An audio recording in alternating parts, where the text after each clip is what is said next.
I wonder what the world would look like if the Heat don't get Damian Lillard. Ice cream so good. Gang gang. Gang gang. Ice cream so good. Fire.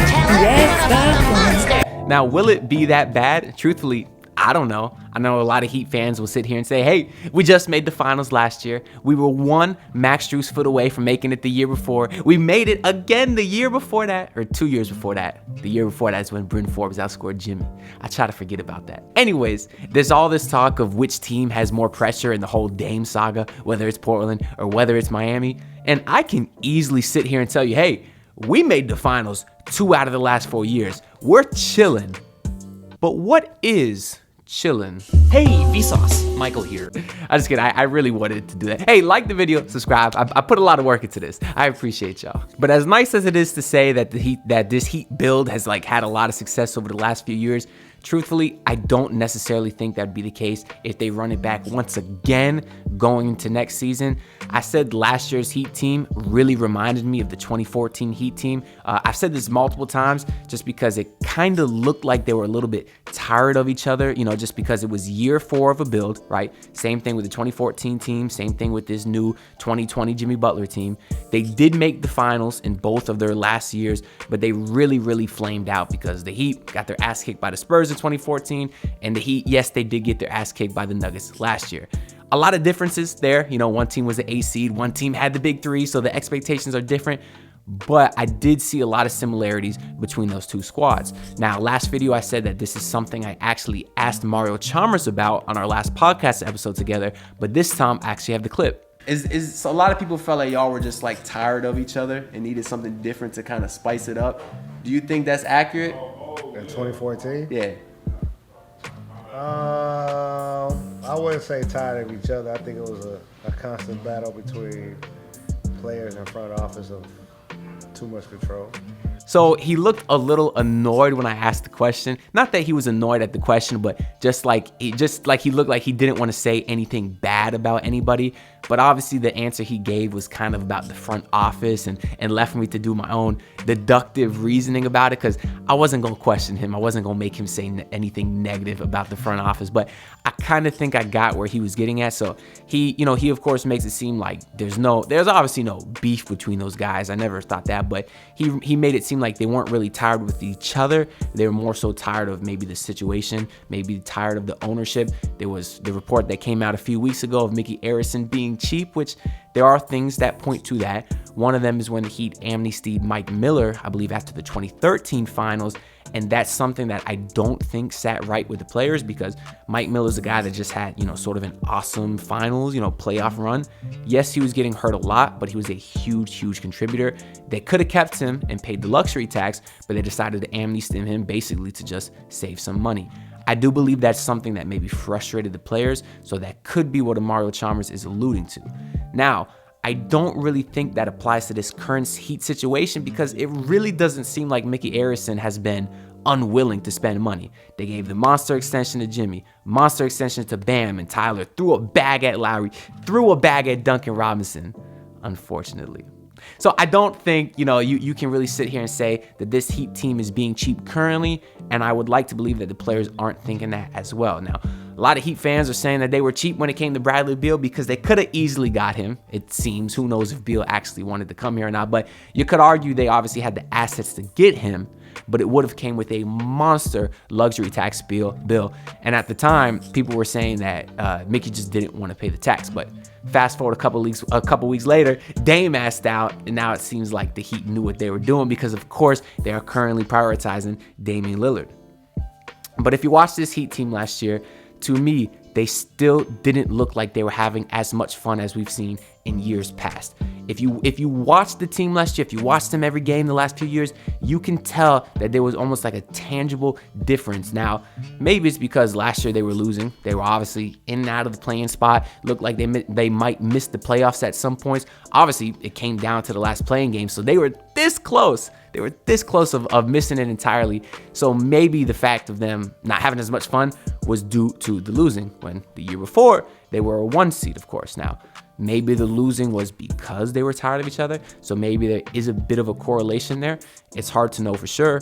Now, the players did say that when they got Kevin Love, it made a huge difference just because they added a fresh breath of air to the locker room, some new life to kind of rejuvenate the squad. So they did make it seem like adding a new player is something that actually helped them out a lot. Now, going into last year, obviously last offseason, so we're talking a year ago from today, the big talk was Kevin Durant, was Donovan Mitchell. I wanted both of those guys. I want to make that very clear. But I did not think that running it back was the worst case scenario. I didn't think it was absolutely terrible. The whole run it back mantra really divided Heat fans last year. Some were like, that is the worst thing that's going to happen. I'm not going to watch a game if they run it back. And then you had other fans like me saying, hey, you just went to Game 7 of the Eastern Conference Finals. If you run it back with the same squad, I think you'll be okay. Now, the results of that whole experiment, because obviously they did run it back, are a little inconclusive. If you're based off the regular season, complete failure. AC nearly missed the playoffs, but they made the NBA Finals. So now when you look at this saying, hey, well, maybe we run it back again going into next year, which I don't even want to think about.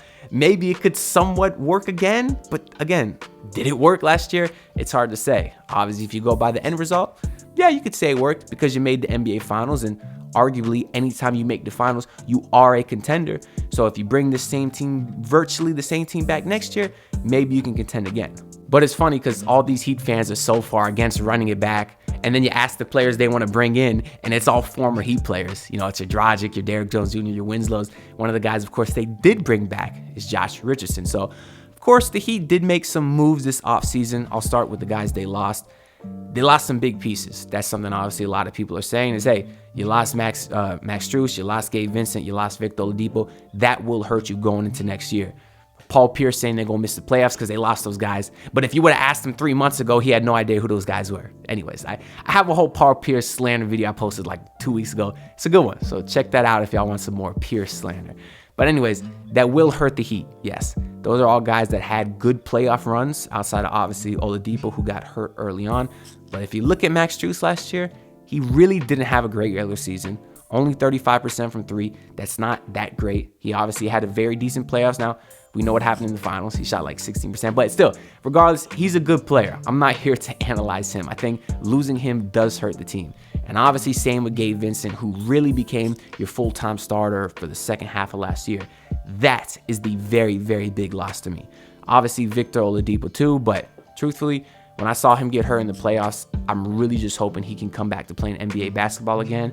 That's obviously still up in the air. I think he's currently on the Thunder because we traded him to them. They haven't waived him or cut him yet, but we'll see what happens with his NBA career. But regardless, you lost 3 guys. That does hurt you, I will admit.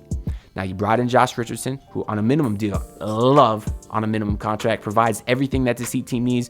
On-ball, on-ball defense, your point of attack defender, they call it, to shoot the ball. You got Thomas Bryant, who I think will be an amazing backup center. He was very good with LA, didn't play in Denver, which is a little concerning to me because in the finals, they were playing a washed-up DeAndre Jordan over him. But still, I think he's a nice player. Last year, they obviously had Yurtseven, who didn't play. He had the injuries, and Yurtseven's off in Utah. So I do like Thomas Bryant. And those are really the only 2 new pieces you got in. You got some other moves, like you signed Orlando Robinson to a standard contract. And then you got your 2-way guys like Jamari Bouye and Drew Smith. And Jamal Cain's a restricted free agent presently, but with the new CBA, you're allowed a third 2-way spot. I think they might give it to Jamal Cain. So those are guys that may get some run if the Heat don't make any other moves this offseason, if they completely run it back with what they have now. Now, of course, you still got some roster spots available and some vet minimum guys out there. I'll get to that next, but that'd be a lot of speculation. So just talking about with the guys they have now, I think Richardson would probably start on this team. I guess you look at Kyle Lowry to be the starting point guard, which is something that I'm not a fan of, to be honest with you.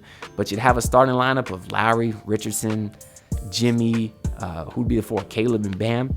It's not a terrible starting lineup. Obviously, you got Jimmy, one of the best players in the world. Bam, who's I'm really hoping can take another jump next season, just like he did last season. So on paper, it's not a bad roster, but I still think you need to get some life and energy into the team. I didn't even mention Tyler Herro. He probably would be starting, even though some would argue that he should come off the bench, which truthfully I think might fit in the grand scheme of things. But anyways, we know what the roster is now. I do think the two-way guys could contribute. Not really Drew Smith. I think he might be gone. But I like what Jamal Cain brings to the table. He's a guy that does everything that he could want. Athletic, could shoot the ball. He'll turn into a very good defender in this league. Obviously, Orlando Robinson had a great summer league. He'll play some spot minutes in the rotation this year, I think, but he's not a difference maker. Then you got the two rookies. I guess I should mention too, Jaime Jaquez Jr., who officially became trade eligible 2 days ago. He looks like a guy that can contribute right away just because he played 4 years at UCLA. I think that's part of the reason he drafted him, because obviously they are in a win now mode. Played 2 summer league games, was good in one, wasn't so great in the other, but he was injured. So a little hard to judge him. But he does seem to be NBA ready. Has a defined role as kind of a swing man. Could play the 2 to 3, shoot the ball, great post footwork. Y'all know the deal with Jaime. And then Nikola Jovic, who put on a lot of weight, which is something that we needed. Some people are saying he could be the starting 4, maybe by the end of the season. I certainly wouldn't risk starting him right away. But again, he's something that he could use because he's big. He's like 6'11", can shoot the ball next to Bam. He's also a great fit. So those are kind of the additions that you're looking at on the team. The other free agents that you might get, I think they might have like 3 or 4 roster spots available. Obviously, if they were to trade for Dame, they'd be sending out more players than they'd be receiving, most likely. So even more roster spots would open up. Now, a few weeks ago, I did a video on the best remaining free agents.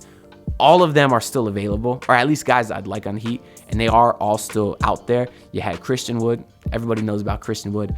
The reason he's not signed is actually kind of sad. It's a little Hassan Whiteside-esque. I have another video on that too if y'all want to check that out. It was a pretty interesting one. I did a whole deep dive. But Christian Wood, I did have Hassan Whiteside on my list because I wanted a backup big on this team. Somebody who is a little different than Thomas Bryant, because you look at Bryant as more of an offensive big. He's a little slow-footed, not really a rim protector. I think Whiteside is the opposite of that. But also I'm biased. I like Whiteside. So if you're commenting that you hate Whiteside, I know, I get it. He got paid. He got lazy. But hey, he wouldn't get paid this time. He'd be coming here on a minimum contract, and y'all remember how good minimum Whiteside was. I don't gotta remind y'all. But anyways, Whiteside, Christian Wood. I like TJ Warren. I know him and Jimmy had the whole beef with Jimmy hit him with the... But I think they're over that because the Heat were even looking into TJ Warren a few years ago, and he'd be another great swing man, kind of similar to what Jaime Jaquez can bring. And then obviously Goran Dragic, because the Heat will need a backup point guard. Maybe Gogi can play 40 to 50 games, maybe 15 to 20 minutes a night. Not sure if he has that left in the tank, but if he does, I really like him in that backup role. And then the 5th player I got is Kelly Oubre Jr., a guy who...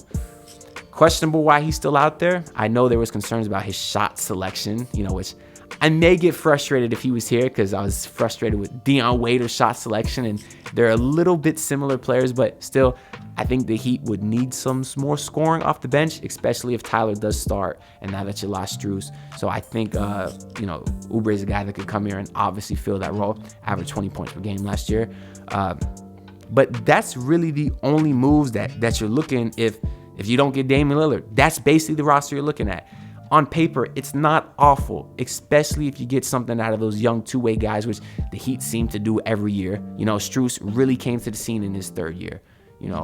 Same thing with who else? I forget who I was gonna say, but usually, you give these guys a few years in the Heat system, and then they're really able to contribute. So maybe that's Jamal Cain this year. Maybe that's Orlando Robinson. Time will tell, but I don't want to bank on those guys. So I don't have a lot of faith in the Heat being all that good going into next season if they do run it back. The sample size from the regular season is too big for me to just overlook that for one playoff run. Now, you could say the shooting was so bad in the regular season, it evened out in the postseason. Maybe you get some more even shooting in the regular season next year. But again, I'm not sure that's something you can bank on, because we're not talking about a small sample size. For the majority of last season, in the regular season, they were not a good team. And now that's kind of what you're bringing back, plus and minus a few minor pieces. Now, if they don't get Dame in the offseason, it's possible they could get him maybe by the trade deadline. That'd be fine, but it's very rarely when you make a star trade mid-season do you win it all that year, just because I do think training camp and all that practice is really, really important. That's why training camp is the next very important deadline for this whole Dame saga. If it doesn't get resolved before training camp, I'll start to be concerned. But that practice time is valuable. So, and to be honest, if Joe Cronin and the Blazers aren't going to trade Dame here now, I'm not sure what would change by the middle of the season that they would trade him there then, because I certainly don't think Miami's package would be improved from what it is now. I don't believe Pat Riley's being cheap. We've seen him throw all his chips on the table for Shaq. I think he'd be willing to do the same for Dame. So worst case scenario, though, I guess the Heat don't get Dame at all. And instead of being, a top 4 seed in the East next year, like they were 2 years ago, maybe they look like they're about to miss the playoffs. And that would be the worst case scenario for this Heat team. And then you're going to have Heat fans saying to trade Jimmy Butler, just like they were last season. I'm not going to lie. I get the logic. You're a little bit in salary cap hell if Bam maybe takes a step back. If Tyler doesn't take a step forward, you're paying all these money to these guys who aren't really contributors or really can't be top pieces on the championship team. So you're in salary cap hell. How do you get out of it? By doing a hard rebuild, and you do that by trading your best player. So I do get the logic there. But to me, guys like Jimmy Butler just don't fall off a tree. If they want to be there, I keep them because you win championships with the best of the best. And I think Jimmy Butler is one of the best of the best. So this is actually a topic that came up when I was talking to Rio and Michael Beasley was off camera. And when we mentioned the idea of trading Jimmy Butler, this is what Michael Beasley said. Trade everybody when the Heat but Jimmy Butler. What the fuck are we talking about right now? So wise words as always from Michael Beasley. Smart man. That was a good time. If y'all want to check out that full podcast, it was, a few months ago. I have my Believe in Miami Heat podcast. I post once a week, kind of a chill, just sit down, talk about whatever I want podcast. And Rio will be back on when he's not busy anymore. He's been traveling, was playing pro ball in Malaysia. Now he's in the Big Three, but we'll try to sit down again soon and get another episode out. But until then, I do have my podcast, so subscribe to the channel if y'all want to check that out and all the other crazy edits and videos and skits and songs that I be doing over here. And most importantly, if you could like the video, subscribe, because it really helps the algorithm push this out to so many more people so we can grow this channel, because the dream is to, do this full time one day. So have a good time talking to y'all. I appreciate all the support, and I'll see y'all next time. But I want to rap from their perspective. You don't know me though, I rap like Gambino, but Tyler the one that is childish. Came out the gate with the best drip here. Okay, I get it, you stylish. Do you work on your game? I ain't buying it. You just care about the fame, stop denying it. Lame rap, what your name used to title it. Whack bars from Jack Harlow, writing it. My